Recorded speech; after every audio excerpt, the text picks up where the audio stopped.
P. Diddy dinyatakan tidak bersalah. Yes, sosok besar di industri musik Amerika ini akhirnya ada update, yaitu dia lagi dalam pengadilan dan dakwaan terbesarnya dinyatakan tidak bersalah. Loh, jadi P. Diddy bebas bang? Ntar dulu, gak kayak gitu. Tapi memang benar bahwa P. Diddy itu ternyata dinyatakan tidak bersalah di beberapa tuntutan. Namun bukan berarti semuanya dinyatakan tidak bersalah, karena ada beberapa kasus yang dinyatakan bersalah dan pengadilan masih belum selesai. Dan apa yang sebenarnya terjadi sama P. Diddy dan kenapa tiba-tiba dia dinyatakan tidak bersalah?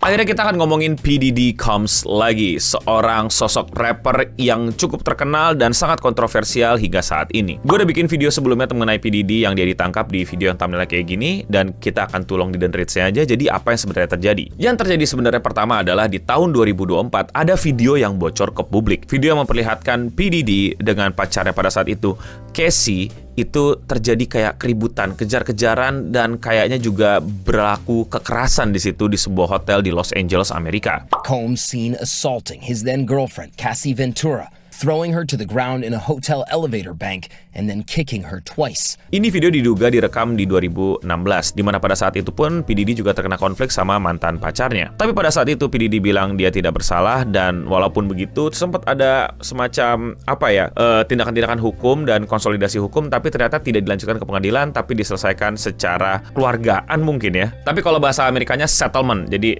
disepakati lah gitu. Ya kasarnya sih kita udah pada tahu lah harusnya ya ada bayaran lah yang dinyatakan sama kedua belah pihak gitu loh, untuk pihak yang satu dengan pihak yang lain, biar kasusnya diberhentiin di sini aja, dan itu legal.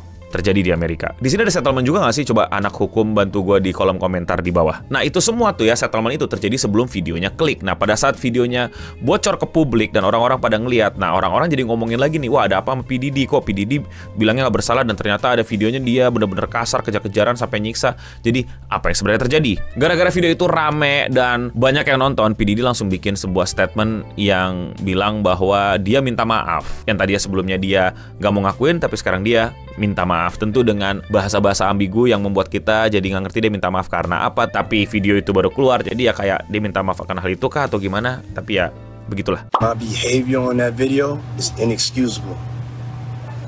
I take full responsibility for my actions in that video. I'm disgusted. I was disgusted then when I did it, I'm disgusted now. Nah, itu kan di Mei 2024, dan akhirnya di September 2024 itu FBI langsung ngedatengin kediaman P. Diddy untuk menggeledah dia karena diduga melakukan banyak tindakan kriminal yang berbau senggama, trafficking, fraud, bahkan narkoboy dan lain-lain. Pokoknya chaos banget deh. Federal authorities raided Combs' LA and Miami homes, seizing computers and electronics equipment. Agents from Homeland Security in fatigues and body armor seen entering his home in the wealthy LA. Dan dari momen inilah akhirnya muncul meme minyak bayi alias baby oil yang katanya banyak banget. Nah dari sini akhirnya orang makin percaya kalau P. Diddy emang orang yang bermasalah, karena sebelum-sebelumnya emang dia juga udah banyak kasus, dan banyak-banyak mantan kerabat atau orang-orang yang dekat dia itu juga udah kayak menjaga diri dari dia. Walaupun ada beberapa yang bilang ain't no party like Diddy. And like we all, hey, everybody know ain't no party like a Diddy party. So Yeah, that's what's up. Yeah. Yang dimana kalau dia bikin pesta tuh kayak seru banget, keren banget. Nah disinilah banyak orang menduga kalau pestanya ini yang bermasalah. Kayak lu tau lah, pesta di Amerika kan kayak gila banget, crazy banget. Kalau nonton di film-film ya ini lebih crazy daripada itu. Banyak yang di pesta itu katanya nggak konsen untuk melakukan hubungan badan. Ada yang bahkan itu diculik atau bahkan diterbangin dari mana untuk dieksploitasi dan lain-lain. Nah ini nih yang orang mulai curigai, wah dia separah ini. Jadi kasus besarnya adalah trafficking, yaitu adalah perdagangan manusia untuk kebutuhan ewe-ewean. Aduh, gue maaf banget yang ngomongnya kayak gini, kayak terkesan ngebecandain, padahal niatnya bukan ngebecandain, tapi somehow kita tinggal di era dimana platform tuh kalau ngomongin hal kayak gini nggak boleh ngomong seliteral itu, padahal kenapa? Tapi kalian paham lah ya maksudnya apa. Dan akhirnya sidang berlangsung, dan sidangnya tidak bisa ditonton secara live, dan kita cuma bisa dapetin berita-berita, dan akhirnya baru-baru ini keluar sebuah statement bahwa P. Diddy dinyatakan tidak bersalah di berbagai macam dakwaan. Sean Diddy Combs found not guilty of racketeering and trafficking but convicted of lesser charges. Jadi ada dua, dan ini yang paling gede dakwaannya, yaitu adalah racketeering dan trafficking. Racketeering itu adalah tindakan kriminal yang dilakukan secara terorganisir dan berulang. Jadi jatuhnya kayak mafia gitu, tapi dalam urusan apapun. Jadi kayak ngebentuk geng-gengan yang terorganisir, terstruktur, ada hierarkinya, dan digunakan fungsinya untuk melawan hukum dan melakukan tindakan-tindakan kriminal, dan tindakan-tindakan kriminalnya bisa bermacam-macam, dari terorganisirnya untuk melakukan pemerasan, penguasaan lahan, pengancaman, mengusir orang-orang, membuat orang-orang jadi takut, tertekan, kartel gitu lah, tapi nggak selamanya hanya untuk apa ya, kalau kartel kan narkoba dan lain-lain, ini pokoknya untuk kebutuhan apapun. Dan PDD ini salah satu yang paling berat, itu dinyatakan tidak bersalah. Yang berikutnya adalah trafficking. PDD pun juga dinyatakan tidak bersalah. Seperti yang kalian tahu, artinya adalah perjualan secara nyata manusia untuk kebutuhan persetubuhan, dan itu ternyata terbukti tidak bersalah. The legal arguments on the racketeering conspiracy charge, a jury must be convinced beyond a reasonable doubt that a defendant was involved in an enterprise among 2 or more people to engage in at least 2 criminal acts affecting intense commerce offense that may include kidnap, arson, bribery, forced labor,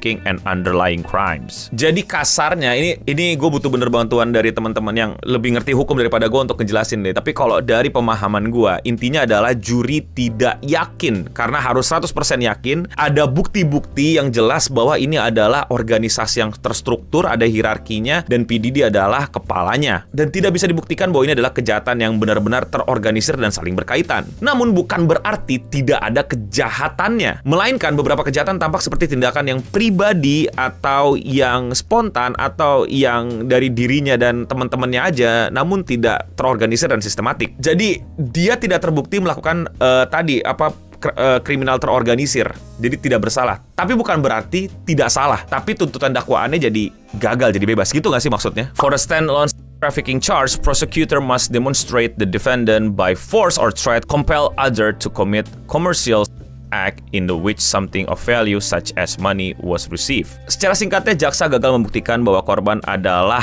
bagian dari perdagangan manusia karena tidak ada bentuk kayak pembayaran dan bukti ancaman, serta yang benar-benar membuat itu terbukti sebagai bentuk tindakan yang dapat dikategorikan sebagai trafficking. Namun bukan berarti semua tuduhan itu dinyatakan tidak bersalah, karena ada 2 tuduhan yang dinyatakan jelas bersalah, yaitu adalah count of transportation for prostitution. Jadi ada 2 kasus yang dinyatakan bersalah, yaitu kasusnya kasus kriminalnya sama, yaitu ya transportation of tadi, yang dimana PDD secara jelas terbukti membawa orang untuk melakukan tindakan.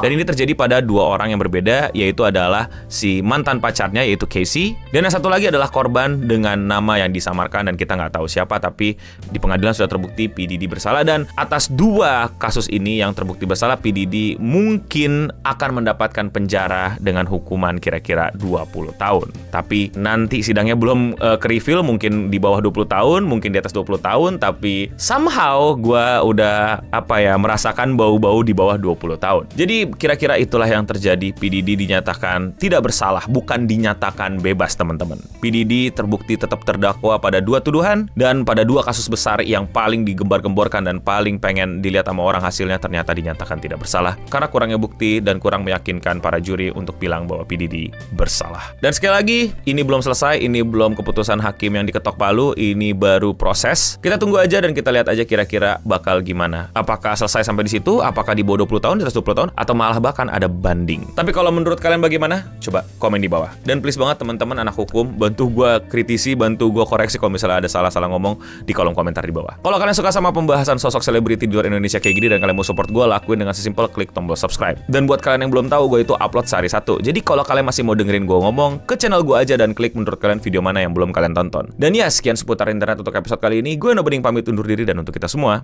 stay clean and sound.